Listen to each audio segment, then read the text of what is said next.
அதுக்கப்புறம் சில விஷயங்கள் நடைமுறைக்கு போகாத விஷயங்களை பேசினாங்க. முற்பிறவி மறுபிறவி அதெல்லாம் பேசினாங்க. அது நமக்கு பிடிக்கல. இதெல்லாம் இங்கே பேசக்கூடாதுன்னு சொன்னேன், அவ்வளோதான். மற்றபடி வேறு ஒன்றும் இல்லை. அந்த இதில் என்ன நீங்கள் ரொம்ப எமோஷன் ஆகிட்டீங்களா? அவர் என்ன சொன்னார்? அதாவது தனிப்பட்ட முறையில் முற்பிறவியில் செய்த பாவத்தின் விளைவாக தான் நம்ம பார்வை இல்லாமல் பிறக்கிறோம், கண் இல்லாமல் கால் இல்லாமல் பிறக்கிறோம், அதெல்லாம் பேசிட்டாரு. அது பர்சனலாக கொஞ்சம் ஊண்டிங்காக இருந்தது, அவ்வளோதான். அது மற்றபடி அமைச்சர் என்ன சொன்னார்?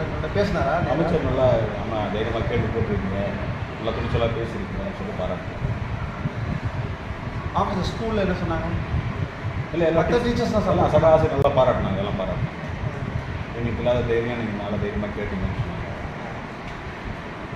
என்ன காயப்படுதுன்னா அவர் பேசுனது உங்களை காயப்படுதுங்களா? அது என்ன தனிப்பட்ட முறையில் இல்லை, ஒட்டுமொத்தமாக மாற்றுத்திறனாளிகள் சமுதாயத்தையே ஒரு கேவலப்படணும், அந்த மாதிரி பேசக்கூடாது. முற்பிறவியில் நம்ம என்ன செஞ்சோன்றது யாருக்குமே தெரியாது, முற்பிறவின்றது உண்மையானு தெரியாது. அதை அடிப்படையில் வச்சு அவங்க இந்து மத கொள்கைகளை கொஞ்சம் பேசின மாதிரி இருந்துச்சு எனக்கு.